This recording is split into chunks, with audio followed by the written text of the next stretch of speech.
আজ তোমাদের সঙ্গে শেয়ার করব গাজরের হালুয়া। এই গাজরগুলো হলো আমাদেরকে একজনা দিয়ে গেছে, অনেকটা পরিমাণে দিয়ে গেছিলো। অর্ধেকটা হলো আমরা ওদের সবাইকে দিয়ে দিয়েছি, আর অর্ধেকটা বেঁচে রয়েছে। এই অর্ধেকটা দিয়ে আজকে বানাবো হলো গাজরের হালুয়া। দেখেছো তো, আমরা সবসময় কিন্তু ওর যে জিনিসপত্র দিয়ে যায় সেই দিয়ে আমরা জিনিস বানিয়ে খাই। গ্রামে থাকার সুবিধাই এটা। তো প্রত্যেকটা গাজরের আমি খোসাটা খুব ভালোভাবে ছাড়িয়ে নেবো। খোসা না ছাড়ালে হালুয়া কিন্তু একদম খেতে ভালো লাগবে না। আর গাজরগুলো যদি একটু সোজা হতো না, তাহলে গ্রেট করতে আমাদের অসুবিধা হতো না। যেহেতু টেরা বেঁকা খোঁচা, সে যে কী অসুবিধা হচ্ছিল কী আর বলবো। তার মধ্যে গ্রেটারটা গেছে ভেঙে। ছুরি দিয়ে এবার বোটাগুলোকে কেটে বাদ দিয়ে দেবো, দিয়ে এবার গ্রেট করে নিতে হবে, বুঝলে তো। আর ওই গ্রেটারটা ভেঙে গেছে বলে গাজরের হালুয়া করতে গিয়ে যে আমার হাতের হালুয়া হয়ে গেছে সে আর কি বলবো। ওপরের গ্রেটারটা দিয়ে গ্রেট করিনি, তার একটাই কারণ, ওপরের গ্রেটারটা দিয়ে যদি আমি গ্রেট করি তাহলে বড় বড় হলো হচ্ছে, আর আমার চাই মিহি। অনেকে আছে প্রেশার কুকারে করে, আমি একদম প্রেশার কুকারে করব না, আমি এটাকে করব হলো কড়াইতে। তো আমি যেটা দিয়ে গ্রেট করছি এই ফুল ফুল মতো না, একদম ঝিরিঝিরি হচ্ছে। আর সম্পূর্ণ হালুয়াটা কিন্তু আমি ঘি আর মাখনে বানাবো, এটা কোনো সাদা তেল, কোনো তেল আমি ইউজ করিনি। তো আমি এখানে পরিমাণ মতো বাটার দিয়ে দিলাম। আবার ভেবো না কিপ্টের মতো দিয়েছি, মোটেও কিপ্টের মতো দিইনি, আমি কিন্তু দরাজ হাতে দিয়েছি। এইটুখানি দেখিয়েছি বলে কি আমি এইটুখানি দিয়েছি, আমি আরও বেশি বেশি দিয়েছি। তো মাখন দিয়ে নিয়েছি, এবার ঘি দিয়ে নিয়েছি। আর ওই অতটা গাজরের জন্য নিশ্চয়ই এইটুখানি ঘি মাখন দিলে হবে না, আর একটু বেশি বেশি করে দিতে হবে। আর এখানে হলো ফোড়নে আমি দিয়েছি এলাচ।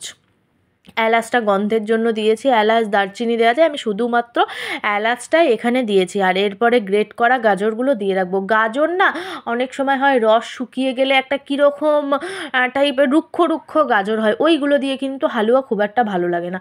সবসময় গাজরের হালুয়া করতে গেলে না একটু রসালো যে গাজরগুলো আছে সেই গাজরকে নিতে হয়। তো দেখো এখানে অনেকটা পরিমাণে গাজর দিয়ে নিয়েছি, আর গাজরের কালারটা কি সুন্দর লাগছে। যেই ভাজা ভাজা হবে কালার কিন্তু এরকম থাকবে না, একটু ভাজা ভাজা হওয়ার পর কালারটা একটুখানি ফিকে হয়ে যাবে। এখন তো দেখতে কি সুন্দর লাগছে, এরকম যদি হালুয়া হওয়ার পরে কালারটা হয় দেখতে কি ভালো লাগবে। আর এটাকে কিছুক্ষণের জন্য আমি ঢাকা দিয়ে রাখবো যাতে জিনিসটা সিদ্ধ হয়ে যায়। দেখতেই পেরে জিনিসটা একদম সিদ্ধ হয়ে এসছে। আর এই পর্যায়ে আমি পরিমাণ মতো চিনি মিশিয়ে দেবো। বেশি খুব একটা চিনি মেশাবো না, কারণ খুব একটা মিষ্টি হলে না ভালো লাগে না।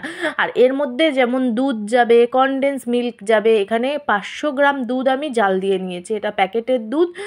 জাল দিয়ে যেটুখানি কমানো যায় সেটুখানি কমিয়েছি। এবার খুব ভালোভাবে আমি জাল দেবো। কালারটা দেখেছো? আর দুধটা দেওয়ার পরই দেখো গাজরের রঙটা কেমন হালকা হয়ে গেল। দুধটা কিছুক্ষণ ফুটে আসবার পরে আমি দরাজ হাতে কনডেন্স মিল্ক দিয়ে দিয়েছি। এটা দেওয়ার একটাই কারণ, গাজরের হালুয়া বলো বা পায়েস, যদি একটু কনডেন্স মিল্ক দেওয়া যায় টেস্টটা পুরো অন্য রকম হয়ে যায়। খুব ভালোভাবে এখন নাড়াচাড়া করতে থাকবো যতক্ষণ না কড়াইয়ের গা থেকে হালুয়াটা উঠে আসে, ততক্ষণ পর্যন্ত আমাকে কিন্তু নাড়াচাড়া করতেই হবে। তো দেখো পুরো মনে হচ্ছে তাল ক্ষীর, এরকম অবস্থাতেও খাওয়া যায়। অনেকে এরকমও পছন্দ করে, একটু পায়েস পায়েস টাইপের। আমার আবার এটা ভালো লাগে না, আমার আবার একদম শুকনো শুকনো করে নেব, সেটাই বেশি ভালো লাগে। তো অনেকক্ষণ ধরে এটাকে জাল দিতে হবে। হালুয়া তৈরি করতে গেলে একটু ধৈর্যের দরকার, ধৈর্য না থাকলে কিন্তু এই জিনিসটা হবে না। যদিও ধৈর্যের বড় অভাব পড়েছে আমার একদম ধৈর্য নেই, তবুও আমি আজকে এসেছি যে আমাকে আজকে হালুয়া রান্না করতেই হবে। হালুয়া রান্না করতে গিয়ে নিজের হালুয়া টাইট হয়ে যাচ্ছিলো, জানো না, এতক্ষণ ধরে দাঁড়িয়ে দাঁড়িয়ে রান্না করার অভ্যেস তো আমার নেই। যাই হোক, আর এখন দিয়ে দেবো আমি গুঁড়ো দুধ। তো গুঁড়ো দুধ এখানে দিয়ে দিলাম। অনেকে খোয়া ক্ষীর দিতে পারে, দিলে পরে তো যত দুধের পরিমাণ হালুয়াতে বাড়াবে তত তার টেস্ট দ্বিগুণ হবে। তো অনেকে আছে জলে গুলে দুধটা দেয়, আমি জলে গুলে দেবো না, আমি একদম শুকনো হয়ে গেলে এর সঙ্গে মাখিয়ে দেবো, সেটা বরঞ্চ বেশি ভালো লাগবে। আমুল দুধ খেতে তো সবারই ভালো লাগে, আর যত দুধ দেওয়া হবে বা দুধের জাতীয় জিনিসগুলো দেওয়া হবে তত কিন্তু হালুয়ায় টেস্টটা বাড়বে। তো দেখো আমি পরিমাণ মতো এখানে দিয়েছিলাম, কোনো মাপঝোপ নেই, হাতে যতটা উঠবে ততটা ঢেলে দাও। যত বেশি বেশি করে তুমি দুধ দিতে পারবে তত কিন্তু জিনিসটা দেখতে সুন্দর হবে। আর দেখতে পাচ্ছ কড়াই থেকে কিন্তু উঠে উঠে আসছে।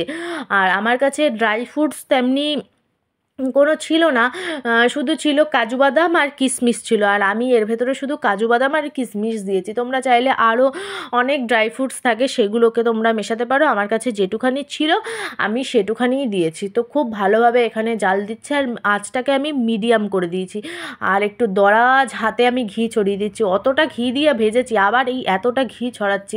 জিনিসটার থেকে এত যে ঘিয়ের গন্ধ বেরোচ্ছিল আর এত ভালো লাগছিল, কি বলবো, গরম গরমই মনে হচ্ছিলো খাওয়া যাবে। আর এই যে যেটুখানি আমার ড্রাই ফ্রুটস ছিল, কাজুগুলোকে কিপ্টের মতো ছোট ছোট কাঁচি দিয়ে কেটেছি, কারণ ওই বড় বড় কাজু দেবো সবার পাতে পড়বে না, এটা হয় না। একদম ছোট ছোট যেমন জিনিস তেমনি করতে হবে। আর দেখতে পাচ্ছ এই যে কড়াই থেকে উঠে আসছে, মানে আমার হালুয়া রেডি। খেতে তো ভালোই হয়েছিল। আমার পদ্ধতিতে বানালে তোমাদেরও হালুয়া খেতে ভালোই লাগবে, আবার নিজের হালুয়াও টাইট হয়ে যেতে পারে। তো চলো আজকের মতো আমার ব্লগটাকে আমি এখানেই এন্ড করলাম। আবার তোমাদের সঙ্গে দেখা হবে নেক্সট ব্লগে। ততক্ষণ তোমরা খুব ভালো থেকো, সুস্থ থেকো, হ্যাপি থেকো, সাবধানে থেকো, টাটা, বাই।